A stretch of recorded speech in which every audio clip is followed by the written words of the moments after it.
Yay! Ebani say na manwi. And sorry dear. Abro mi so. Sana ni patie. Why ni jantu ano? Ya kanyo. Edie kra na menye. Onua abrabomu ehu asoche anase emu adane ebunka woso anase ususu se wapem ana wadwene mu ye wo kesene etoda brabomu asembi se ya na ebisa ne se edien na menye enunti ena Pent Radio 100.1 ene asokwa area counseling ministry Church of Pentecost ashishe dwumadie nwanwaso kra watu ni din se edien ena menye eye futuo dwumadi a ebe boawo ama watimi aka wakome mu nsem abra fewuo bia enimu enunti jebre ne hia mpanyimfo ne animdefo yi eye yawade bia ebra abo enwumre no 9 empemu ekosi no num ewo ye kofie dwumadie so abra nana menu atenase edien na menye ewo Pent Radio 100.1 megahertz.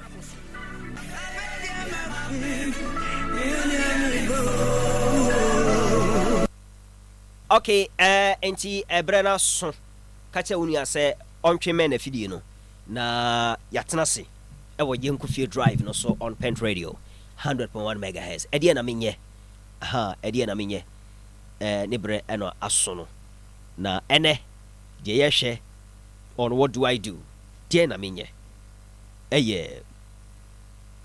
red flags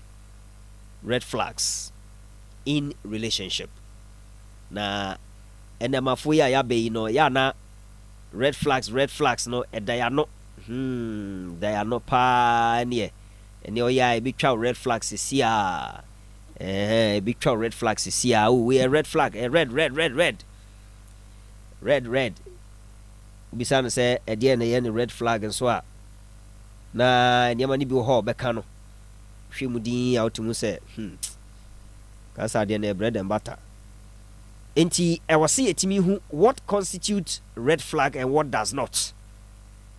What should we regard as a red flag and what is not. Enti ehon ensem enono na ede na menyam panimfo aputu up a little things called love, or said the little things we call love. And your man ketinkitia your friend wodo na omo putting it together pa na mamin kind a scenario story no, and as a case study story no na yenyina so ne afi yeni nkomo sene etie na mpanimfo a meni wo mo eba bedi enkomo eni one of our consistent guests, Elder Evans Bafo watenase na ene yewo hoho as far as we are concerned no we a new face pa waba come up na open di etia wo de tesoma me di betu dwasisi a watenase e wa hadada na me fa story ne mawo bia na fi di nso amawo na wo hu sene ene agro no ebetimi akọ but oyoba gender balance oba ne bema ene ebedi nkomo no nti ema no mamunsuru muna mo red flag ne de muna mo ase mema ne de say red flag ne shedan time 5 bebre saba even though for bia ho but man na red any o kan red flag there ne man lie nti na more representative ha na musini wa brotherhood yes rep wa anti mamusuro e balanced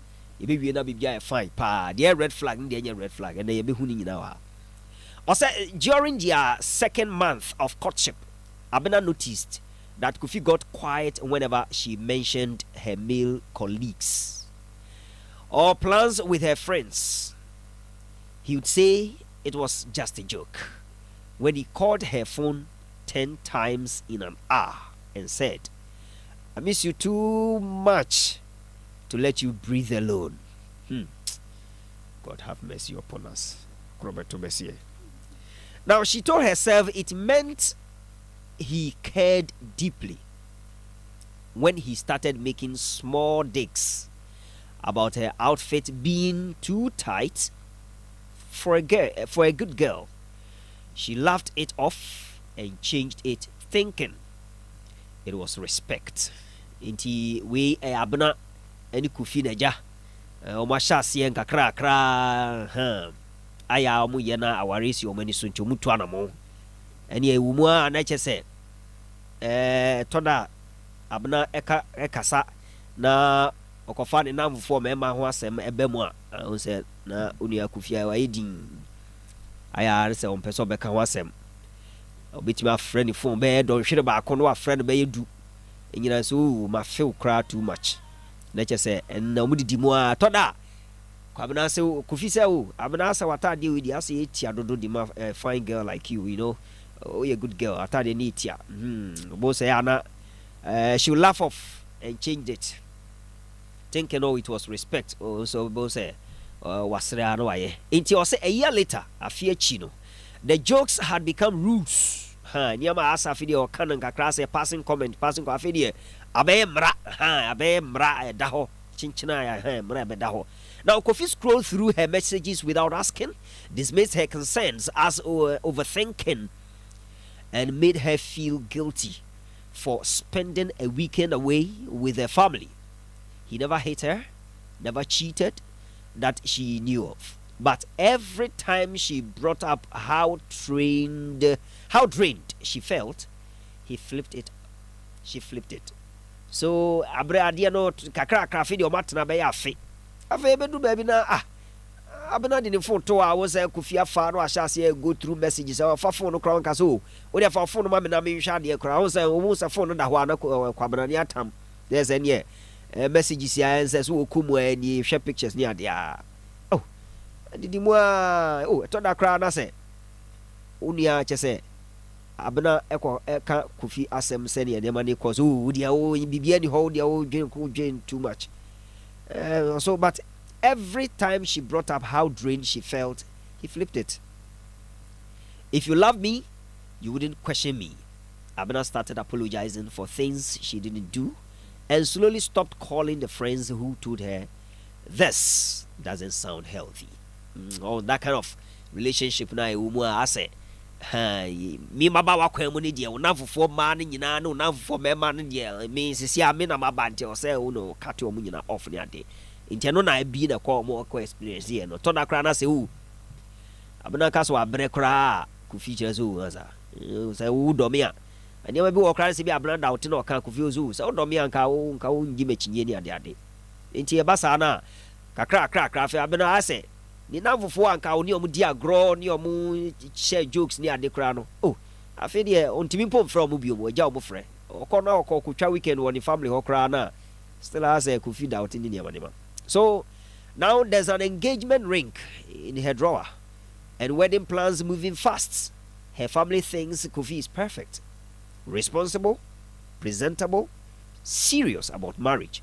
But at 1 a.m., Abena sits on the edge of her bed, staring at the ring, and feels her chest tightened. The red flags she ignored aren't little anymore. They are the air she's breathing. Into winner, ja relationship na kwa anymore. Ma Kofi ato ring, promise ring. Crowd ya ma abena ni ade a chese. On say engagement ring, yes, engagement ring. Ama abena ya ko to them dan drawer mu nsa ne tie. Abena busua de omu Kofi say Kofi are responsible or ya gentle. No. Na ni abre wa ware ho onyo omu a obeka so mi no na mchenche mantwa so na ni abre pa wo say obe ware abena ni ade. Enti omu de omu say omu hu so dogo bi kra no abe. Ena ono abena so raise concern bi ase bi a Kofi no te say anazo te say. Enti ahomache omu sa nadwo be donko na abena sorry no otena ni mpa so o sharing gidi. Ase niam bi wo ho no Kofi suban bi no ma odida ne ono omono se bi a woteatea na odi na tem da bi but ase bibi ha no kra na oka kire Kofi aso onfa nya asem no waka hye ne ade to da kra na abena is force say obepa Kofi a chewa abra ono a hye da hufu so bi a waye but ja you want to prove say odo Kofi nteja ya no apa chewa sa na o jama de no ko but aware yi so omo prepare match say ne ma akọ nanim but ono a should I convinced but I say I didn't ya bibi ho so ene didi mu a we hu sa afa de eniama nkitin na ha no a ase onka ho asa why ignore acha na afa de eniama no ya ekese. So she texts her older sister, what do I do when the person I want to marry is the reason I don't recognize myself anymore?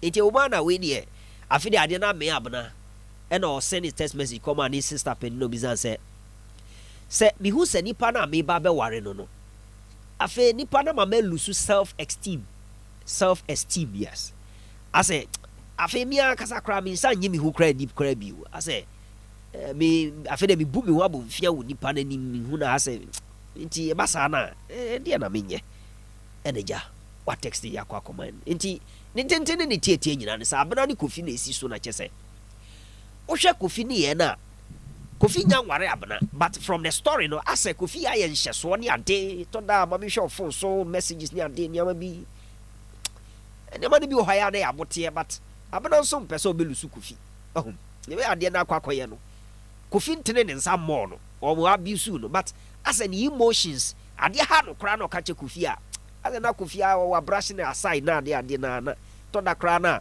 ono ade ne ye ne ya but no asan twa no hapo kofi a chew se na be ya ade so ne yi mu na didi mu na afi de ade na ya me no aware enso no ma hyehyɛ agya abusuafo nyina ehu a engagement ring abe mu ade ebi kra ne ahye date ni ade a but ono a to say within the mood here onya yintisi ade na me no red flags kitin bi afi o ignore ye no afi de ade no ya ema and what text ni sister say esi zia no onya den iti anu anti na ya tie aya ba betna iti wo so a wutie mi a wutie ye nkofie driver wa so wo se ene no ade no be ma no de na kofie akochia oh ma mi agina tum papa agina tum oh ne ho fe o ye presentable o ye responsible o dress kama oh na juma so efe o bre ne ho ase kama wanya de na akochia so awie dada ama mu ye ma hyehyɛ date ni ade a matoto ne ama ne bia kra but asa o ye nhye so like bi sometimes ne ma bi wo ho no ma ase wan kasa na o ba be ye ho ade ne o ma mi agina tum papa agina tum ba wan kasa ho no de se ne ma no nti si aspa so ade nso akwanim edisi amunya ne den eno nti na nyame adom ene yatena se ene elder Evans bafo atena se o elder of the Church of Pentecost osom LPWC asokwa o relationship coach enti obeboa na ene no yetimi awuram papa or a convener and as a founder of the ABC, that is Awareness Before Change Relationship Show, and TNT, that is Tact and True Relationship Workshop. What Nasia, ye now, my boy, and the Yababem. Now, the second year guest, not in any hierarchical order. A year, me guest number 2. A year, and as a resource person number 2. A year, Uriah Linda Bedu. Soft mommy Linda Bedu. What Nasi? Ono Deduakon Worship Center software the who kenny and ono asokwa area youth pastor the who kenny no osanso marriage and relationship counselor and above all osanso ye chiri ni we teacher enti wo mo na meni wo mo ba be di djuma no ene yatena se enti no ema no mo na mo sini no ena edabafo enso ejira ho ma brotherhood enti oh and I'm for the mekana o say obeka for baby you enti sane atie no brotherhood no yes no mo hwe se wa be di obeka bia mo but ni nyina be wie na be hu se why na yam from so na why na toto ne niam ye and I'm for akwaba yeah bibi aboko oh nyame adum bia aboko what na say dia me say bibi fine Yami Inshrao. Amen. Malinda. If I show you Biabo dear. Ye the radiasi. Did you come worship center for to say? You didn't say papa so where? Ye the radiasi. Aye. Now dear. Pentecost week. Reliving the Pentecost experience. And here chair radianim. Say a radi. Ebema obe no wakinya ye muslim mubio. Yo, red flags in relationship. Na mehu questions no waha but any kind no. me pese be define red flags and sample na come questions no so you can say red flags are flag Ghana flag ye kokko ana de he inti you can red flags our relationship mu a relationship na che say we na nyanya aware afi na ye boy ye prepare ye hye no ma say ye di kwaware mu ye tu anamo steady ho ene ye senia ma bi wu mu a friend red flags inti mama beboa yen red flags no dade that's it. You can say red flags in relationships and any subai any near maybe a cause for a relationship more make us ense and subaya ensem fata. Okay. Ense say ebu ni egusu. Ense say ebu ni guso. Okay. He saying to this say unya bu ani guso pe na che say the future of marriage no dia wo kwa ko rem sa ware no. Waha. Okay. It is subai bi ne ye bi no ma ekoso. Ewo nipa na ye ni tu anamo no. Na brabo mu a. Ense say ebu ni guso. Okay, and your friend of red flags. Okay. All right. Ye de beso ho masum. Tifo so asum ti ye de beso ho. And ye na sadia or say we often mistake possessiveness, constant checking and jealousy or love early in relationship. Where do we draw the line between genuine care and controlling behavior? And why do so many people miss out until marriage? Sometimes only be called relationship more. You subai bi o nipa ni dan idea because we dey the person is just being caring, like pen or pemasem, don or dummy. On timing cat na ya won to mean tenantia. Aha, enuntina kakra hello we kakra omi fro one fa. Adena mi fro da won return a call no enye hwe eye odo na man ye pen or pemasem nyade. Deɛ he na ɛkyerɛ sɛ nipa no ɛkyerɛ sɛ nipa no yɛ possessive kyerɛ sɛ ɔyɛ nhyɛsoa sɛ as ɔni wa ne sa ɛne deɛ nipa no ɔkyerɛ ɔdɔ ankasa yɛ genuine care, genuine concern. How do we draw the line? Emu deɛ he na ɛyɛ genuine care ɛna emu deɛ he na ɛyɛ controlling. Yeah, me start with ladies first. My verse of my men started. To draw the line, I will say you subine ne no. The genuine care and I say love. Odo ankasa no. Me can say ebi ne say odo no love communicates. Okay, odo kasa. But the other one na controlling possessiveness. And no it interrogates. They be questions. It be questions. They say who met he na wafa me hu say we ni be me bi kasa there be we dan me hu wa ha odo entisa. Okay, odo daboko enye gidi but controlling the energy it goes to the extent of manipulating to the extent say ye hwe scenario ya ma at the point now was say abna pacho won ni niam bi kra na onye oji mfumso bi tumu a enye ne fault nti no me ngina ne say general genuine care ne ye say nipa no oni udi nkomo ahobrasie mu ntoboasie mu when it comes to possessiveness na just say questions upon questions interrogating or change or CID no rem no just say emma unya wasumdwe nti kakra me nso meka. Okay, what's the difference between being caring and being controlling? Nti na say being caring, being controlling. And the mamimra eda ni yembe num na nipa no be ya mama di kam maybe say nipa no be ya interrogative. Obisa questions bibia question bia so no bibisa no asene of find fault into no obisa question yes bia official for information per the mama ekan no.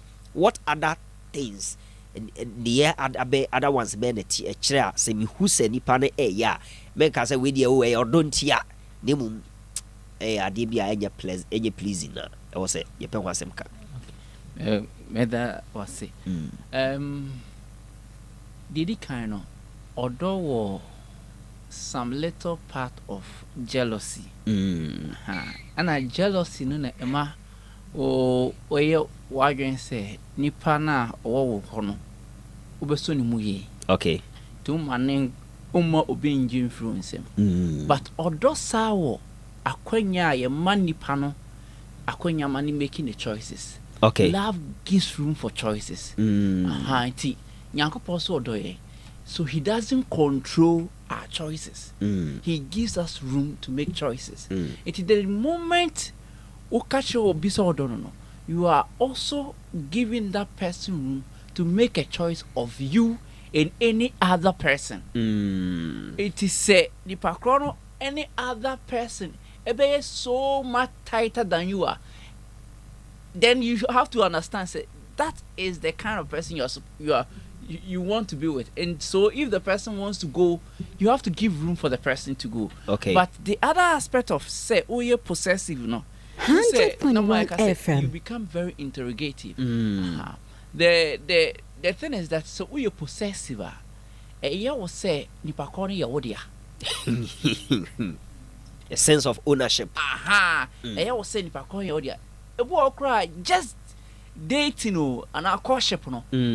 O pese o train pakro no say na yes o ye ho say na atade we na yes o hye me de me pesa ade we me de bi ono de on pe na o pese wo ye and I said de o pe na o pese wo ye. Okay. But who need ho kwan so also be kire ne de onye so when je ho na say okay. That is the possessive nature of it. It means I say ono atoka car no be o pe na o de be ko car no ntimi me kan kire ne say eneme nko ha sana oye nipa no it oma nipa ne be ye inanimate. Okay. When obi ube possessive of somebody omani ye inanimate, consider the emotions, consider the feelings, consider or not so agony. Ebe yes I must lie. That is it. It any time only obi wo choices, wo emotions, wo considerations are not allowed and that's a given thought of no. It is possessiveness. Okay. It is possessiveness. But when it comes to caring, nipa kono ebi a wo say me pese me koye o ebi am pese ebi adwuma na me ye me pese me sesa no. But wa ultimi Pent Radio. But also pese o sesa no. Eti no obusan say o sesa na say die na ebe koso, die na ebe ye.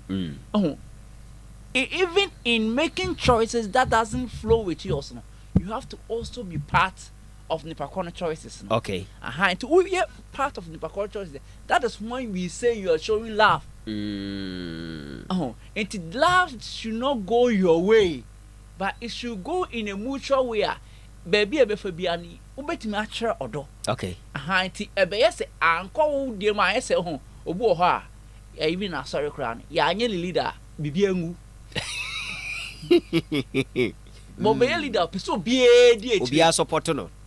Sana ebi edonete, and that is what we call the possessive aspect. Okay. And new unsema any beguengu. But on some day you make sure everything goes on. And never be sano. But yen to me say we possessive, we possessive. We kasi beka nema bebre. And obu ho ni nature no. It might look so possessive, but not enter. But idea be obi ya on take your feelings. On take it or commitment, on take it senior also dwene no need the uncle person it's a possessive thing.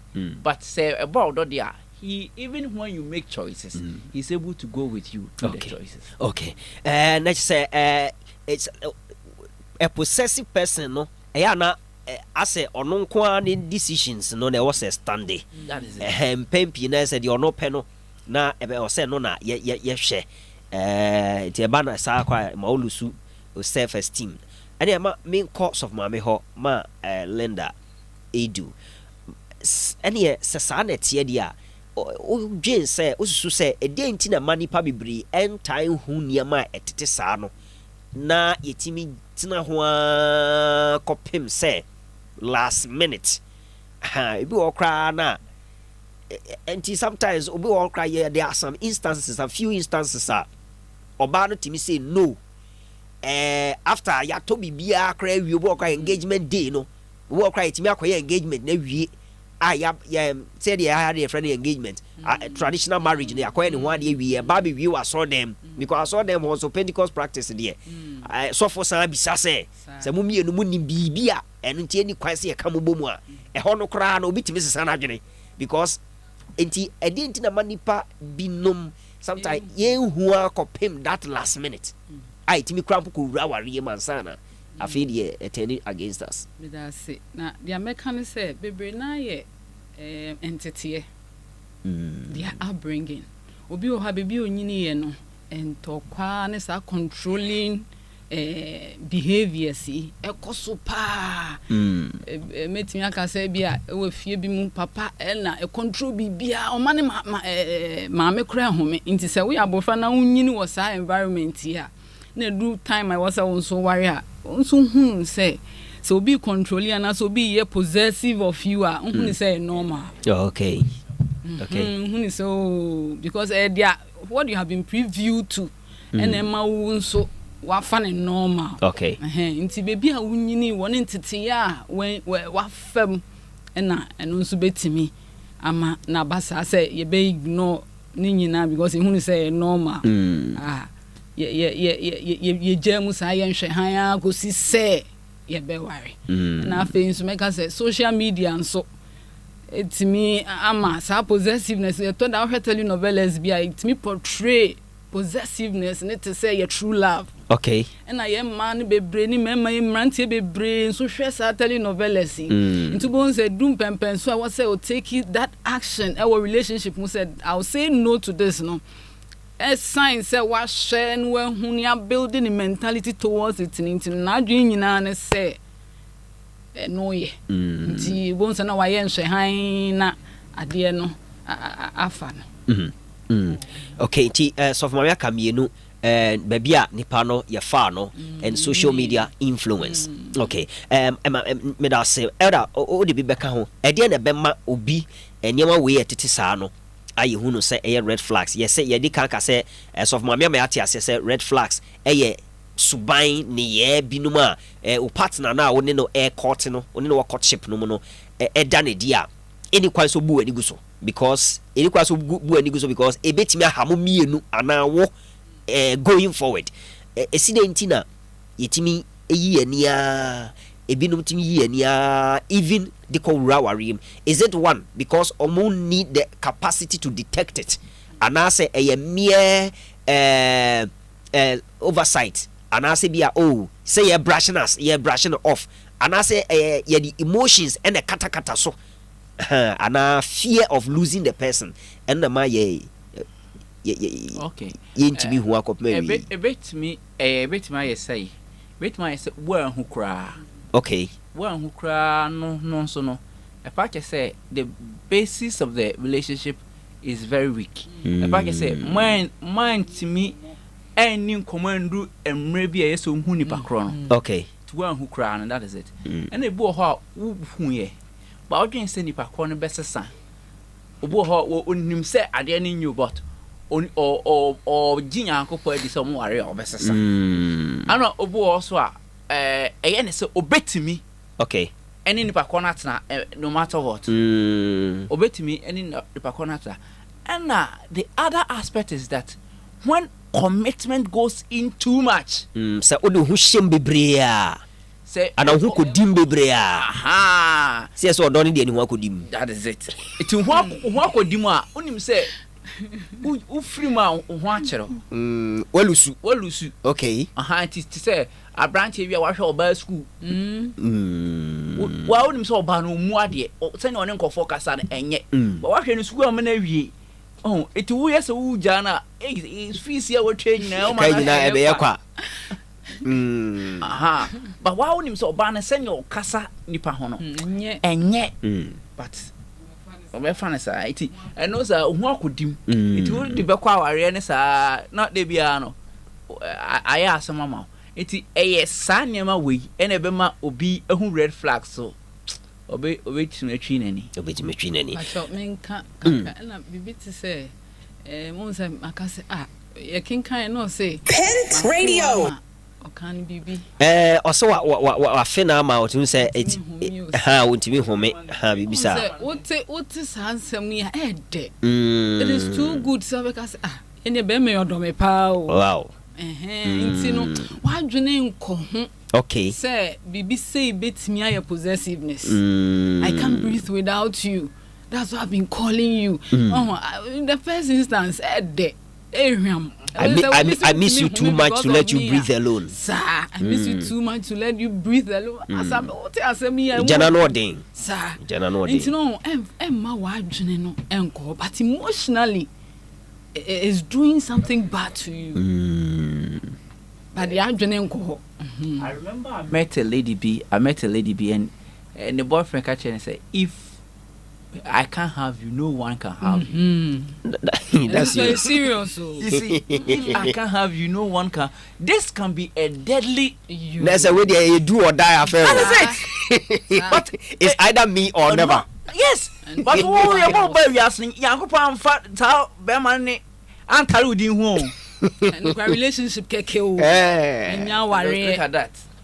Wow. A tech incident here, see ya. A branch statement say last year. That is it. And I chanced on them, Mamino, the interview be na all year, now or text message be Nipano SN or Casafa or say, Ahisha. Ahwehwe krono a wugina mu a na ka kire o se wo ho feno sa ahwehwe krono a bitima a deadly weapon in your hands another day. That's what he said. That's what the mother said in the interview I chanced on yesterday. Say fair according to the Maminin text message, the guy is said or is alleged to have sent to the lady almost can say the same mirror you see that tells you are beautiful today can be a deadly weapon in your hands tomorrow. Wow. So if that is really the case, then it means I can liken it to the elder can say if I don't have you, then no one else. And you be behind me. It's pleasing to the ear. But this is what we call obsession. Obsession. This is what we call obsession. But there are some utterances. Be to say, no one can love you than I do. Ubinti me no ensign. There was some kind of superlative form of conclusive statements. Being more honma. Gradually, the manipa no unsa ampazo bi akwa. It is possible. It is possible that you can say that way. Oh, no one can love you like I do. But when it comes to say, oh, person money pa kono who say, the whole life no only option be a count. It becomes deadly. Okay. Because and then I was saying say it's an obsession. Obsession is that kind of, let me say, kind of love we have in our minds. That thing make us think say main kwa a possessiveness but anyway main kwa na yes menya nobody will have it. Okay. And so I'm obsessed to the point say you are my dream, you are my everything, you are my every goal that I have to have in this life has to be with is tied to you. It is even if I'm supposed to progress beyond you are, if I can't go with you, then there is no progression at all. Pent Radio. Very deadly. Very deadly. Elder Evans Bafo and on IT for Ediana Minye and our Soguswa Uti and our Yankofia Drive. So on the Pent Radio 100.1 megahertz. Now, yes, the story I dare yes, and then a relationship flags and as a red flags in relationship. So for me, share or say, share the story. Abnani Kufi story. I share you more. On say na. And you to say Abinasha Tadi Bia Kufi said there be Tadi with ye and ye mao any ate sa and yaman kitina or ye ni ignore those red flags no it could do baby no nafi akwa or say what are 2 to 3 small red flags that you see couples excuse most often, and what is the long-term effect if they carry those into marriage? Red flags been jehinum na yes common ones in relation to the story. In relation to the story, no. Obe say na ebinum ti say na tade kra to afidi akwa say ni dressing kra wo say Kofi na chusu e ma no de ono say Kofi anka wa say na say nye ne ade no but na in it no the long run me who say now it was a red flag from the beginning. And what are some of the common red flags are a binuta ignore a kokopia warima etimi a home. The kind of make us say they are not yet kind. Constant check-ins, not offer within 30 minutes, no afraid bed or friends who are I said me who say me lady being yankita with dinner or can the reason tiani where they are muscle. Okay. And like I say, at the point, even of a counseling session, guy in a long distance, of a counseling session and not all coffee and a guy in the fray. Also, why? So video, no. Or me who so be tremor what you are. Jamani Bema been among. On what drew counseling? Still, on you need. Have you? Parents are just to me counseling, wedding, therapy, be ready. Also, video and then you once pay at the point to the point say or Sarah lady no sometime or buy no say the entrance of the ladies' door in that trouser saying hey, the trouser is for a man. Meanwhile the lady has brothers in the house. Wow. Into Adiana twas wafe a menino or suffocating. Oh, in fact, yeah, kind of idea me related to lady no. In the end, no. Or her says same young worry pony and or worry I saw Shajalabia. Sir Prukuma. Now what catani bear just say money cobe beer. Because now doing honest one the bema for be as at the time only one quad will be shed them no be trousers at the ha there you. Young worry and as a sunny may cause so dear and be careful of what will happen in future. Our muko remuno. Na Kaiso say, Sabri ha or you saying in relationship no enjai. On in the mua who marriage mun manya wadwin say oye raware ma o in the sunny me hu ye bejai enjai da. Settle if he bia to make us bia o e bia onya nya me ho ade ni ntino. Ofi so ne afoforo na epre. E bia oya me ho ade wi a o benjimedi. Michelle lady bizusa me hu say bema ni besi na sorry nam say hwani osio radio bema person why nam say o ma sorry o say me warrior o say ya warrior o be ba sorry. Wow. Debut this guy doesn't go to church. Enya so o ma lady na sorry but o bema no nkwa sorry kra. Okay. But o say ya warrior o be ba sorry. Wow. A big red flag. Intini pane tata ufaha wait utna ha wait ufaha and then who say wait just said tete and now fence so to say they are making ya ni pane nkwa sorry or see a warrior marriage will only magnify what you are seeing in the relationship. Okay. It will not stop it. That's a huge statement. Marriage will only magnify what you are seeing in the relationship. Our warrior no the ene hu no empathy stage no no na eba be kese wa ware no enti say at this stage no papa likely say no na eba be nyini say bone nso a no na be koso atre. Okay, enti red flag nko de men kan wanu ntum twasontem real there's of mama nyame enshaw eda me person na me be phone lines enti questions na be sia na be tie phone so etimi aba because when it comes to red flag issue we see no na we be ka say subjective but dodo na so no generic inti impese ye hwe honum no the issue of nipa no or check it up on you or yeah possessive or free bebre or free wo he woni hwan na nam any sa ne ma no sometimes they say oh bia yenya nware ne de ofi say oh competition wo ho enu nti na onyi mini bia obeye me ho ade wi a afi de obi hu say competition bi ani ho nti afi de obegimedi ebinum obo ho a sa na adwene enso eye no such a person then obeka and afi so ti say na of mama eka asori asemi obi ho no ma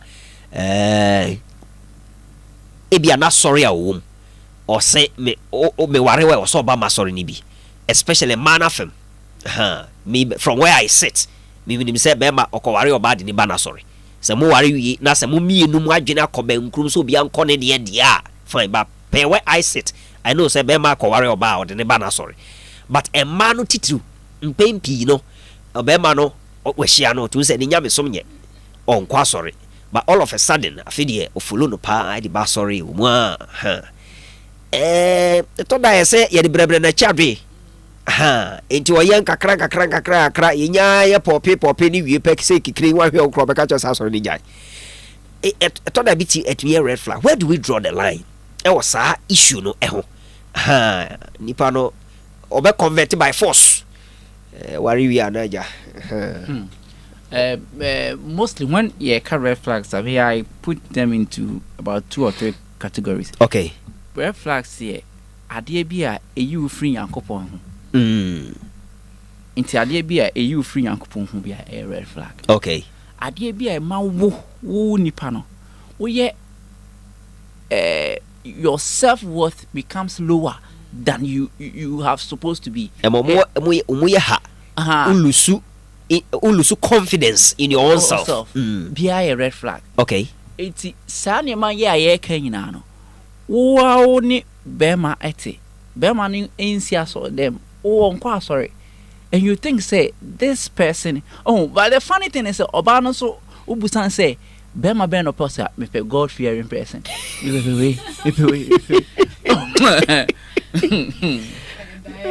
see, let me say this in this statement.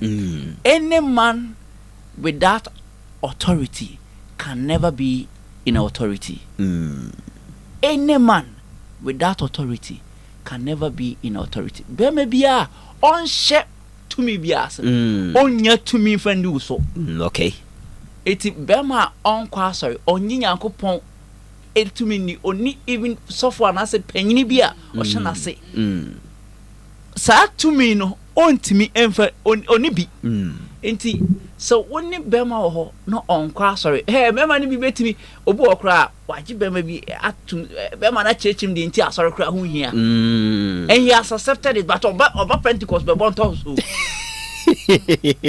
but he has accepted this in the name say me person worry me no worry me yeah me crowd obe makoma so on kwaso but me dey say obe ma so on the on ko bata ha obe ma me makoma ni me dey aware sebre no so a no a say me wu mu no say me wu mu no January red flag enye red flag o eye fire flag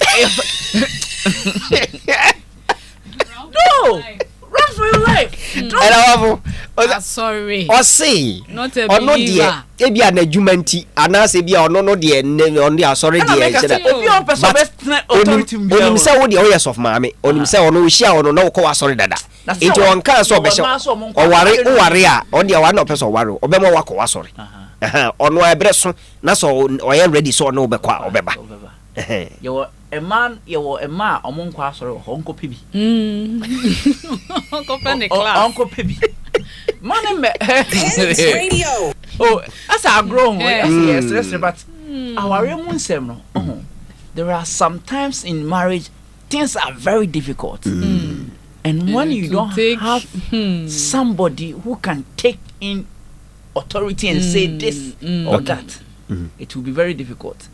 Bema was sorry how much bomb pie so you did it.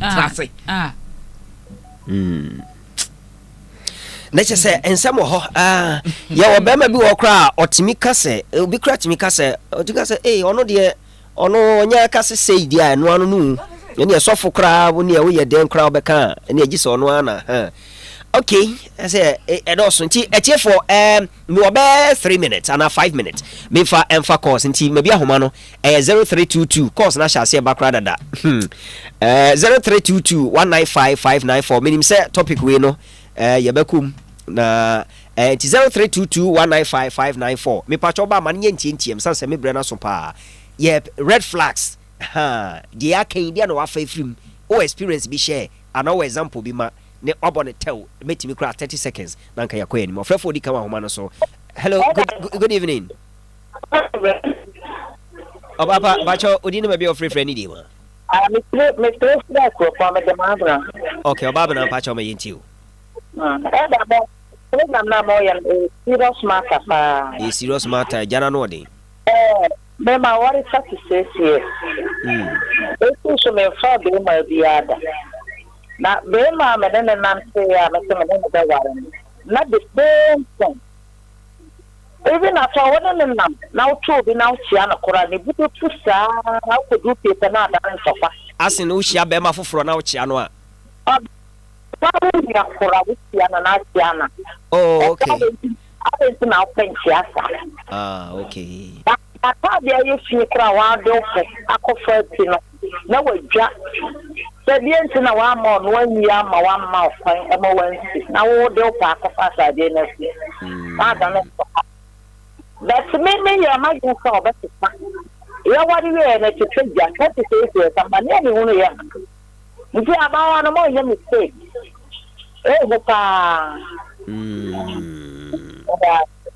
Yami ensha we experience the experience mo asem no ka say or no frɛ kane o say program na mo ye na e serious matter na mo kan wasem wa kom mfia duasensia enti wo de etna tech wo na wo de 1 year experience ni ka good evening obenani die ma wa fidie no enkofon kakra mfa ma me na fe ye nto aso e wo hello good evening. Good evening. Me bacho any dem bodi na to asoma yen. Ama Ajima. Tafo okay. Ama bacho. I miss experience me say be man na me ware no. Asem kitu e me ya ka be 1 month 2 months na nkasa no da. E ma me say bia ye wale obi jai. Afa ye wale kwa the 6 months we dey nkasa mo da. And I'm so my 22 years we say wale na bi. E no me experience na me no. This about yes, you need any kind of room to buy and to buy. Meso, say, eja, ye professional counselors, but yet nan crofo warriors new relationships so aka me wase mu bia na ma me was experience ibi me madam for bi sa me nipa bi sa one ne nipa ade na e ba akwait mi dwa sa mo say be 2 weeks obai be frena gisa dad na koma to ne yam na the Rebecca was in which hello, good evening. Good evening. Me bacha odi na be free. Okay, Ginya sim pacha me entio. Red flags issue. Let me take you guys. Actually, your court counselor no. Me pastor when your mother for you been ke ko do so na something clear. Aba ma wo be kinya wa yo na me da mba kan. Asa na tie dem pa go beta wachi. Ada me say aso me kai enya boso mo miensa na le bufu a no wo twe sekan ya me na ma me hu ye ko me say da wo bo ni o pa choje na ade na wale nya na me kan me samboa eba say ye so wa ware miensa ni nyina ma no bia pa se ne yo mafo nti se wo hu na wan twitwa so a wo de won pa be kwa ko twa so enti o dia no ne dia na eba so ana sa wo twen ho Sana yebu awale tete ne so na incident bi si ye sana me ko school ma na ofa mechi ebe ye investigation wo school mu woni ade na menya went me head mistress na da ko friend me ka tell me say wo hu bi wa around no bi se na mo se ne guy am be ware no it be confrontation na say ayese cancel ani obe come I see yes na ka tell so ha ho na me ko pastor ka man set up da by na me pese media no so ntinya me da na di nsam kire me se kwa na me twe me ho boko ne third marriage ni obi aba na woko the red flag de we ignore o do ho beto asem kase that o ka asem bi wo se wa ntwa so a aka me de no kwa twa so ya mi shira no kwa the book what twe sekan yo Tony Gates otia sra wasre no che se Tani gate dia o ye kan ibre se ma wo no o se wa ntwa so ntema wo de nkwa betwa so enti ade no course na ba no hwe me bre na akasima ensia enti metima for last 2 calls enti 0322 195594 0322 195594 red flags in relationship de e wasa hu sa we de e red flag enti e wasa wo tu hu fo ani de bi wo ho no ma itimi manage na fi ntiase aye adwuma na makom anim o experience ne sen na de na wo so wafa free and discussion yi mu o manfo afre ahye wo so experience e de futuo ni bi aba enti wo so obetimi afre 0322 195594 0322 red flags in relationship emu dia he na wo hu ye bia waware why ignore ema enei utwa so aba ebi nso ho a oda so tim afi na wo mu amugu so nyama ni bo ho a ye mienu asa red flag asa nye red flag nti wo pese obisa ni nyina obetima frɛ na waba odi ato mpanifo anim counselors no ha na mpanifo no ha be yi ano anye ne kra ye be yi ano e de ama wo 0322195594 yegu so aye koi dia bei ma be ko eda ho na ye monitor fa na fi ye wrap it up amamfo de kakra o mo dia bei eda bafo asama ye kanana nkofo ede tutuso no Sabrina or into relationship or court unyanware or the biggest opportunity to make the good decision for your life. Okay. And try answer. Bibia ebe you free nyankopon chen. Bibia ebe ma o self-worth akofom. And bibia wo hwe ebetimi akum. Entertain. Ebetimi ha wasomdwe. Ente emani emfa nyese emema hoden. And I be jai and sa yeah ye and some ye de wa hu na I find reason ya worry those reason will not hold Jay-Z for say am hunu I don't know I hunu ana omunwura mu wie and I say also dey say hunu ate ma me ne ka say we twa so do nkwa be twa so anti ye makopem ho asema pa okay ma me fa no hello good evening. Good evening. Where me last call and Pacho Udine baby of free. Pacho from the Yo, Educhu and Pacho my radio no call from Kakana so between Hona to Asumay. Hello. Me Pacho, asema recommend any comedy, me say no prepare and me more can. Adia ye be hu say be rawale mu no. The prepare the ube hu say 1 2 1 and 1 2 na ntia make decision for yourself. Na ka say me ware na obeja wa ya. And the crane ube ko na fe we nu hu na nso na wo sanya ebia emwa enti. Ye nyanu ma ye ti aye nware ye no. Ye me de maware. Ye ti na na de mo ka no. Ye mfanye esiasem no krepa. Nyami oishao pa Nyami shao pa soft mame we dey but the tough mind there man for akan na fe yam fancy na news for Emra nti the American say engagement is not prison. Okay. Say Bernie Duna who say the person is being manipulative or abusive. They said dear kosunyina ma wankasa you are not at peace. Woda wonna just a relationship back on at 2 near adwinwi be sorry I salute the song. Sir, run for your life. Many wadwin said your callers you can e worry e big jai debut dia unhu ya na e koye kese because abre ya on to we dey double call but onya worry we say Kim is here no be ne dia say that na your papa can wa be ne dia just ohun say he's entitled to everything about you. Yeah, he's a big the biggest shareholder. You know empa honey wedding plans empa honey cakes a wa hyehyɛ ne ho keka ho. This is the time. Okay, na say ho mete nko dia na one you feel within yourself say ade we emwa me obi na kan ne die o say wan nwane a wo de wo nkwa ebetwa so ntimpa chew yemfa ka wan hye nkogina nyame anim kan tamidie. This is the best time. Said the papa kind run for your life. Run for your life. May God bless you. Nyame enhira mo pa mpacho o nchia bia na afi you metia mira. Okay. Pastor B do any nkra ni nyina nyame nhira om. Amen. They do Aku worship center and a counseling ministry for so nyame nhira om. Ma Priscilla are you ready? You nyame otu mi say dua. Nyame nhira ne pa. Amen. Nyame nhira pa mama. Elder Bafo. Oh mecha medofo Esther ne PRWC asori to nyina ene medwumayefo ne obi otie nyina. Okay.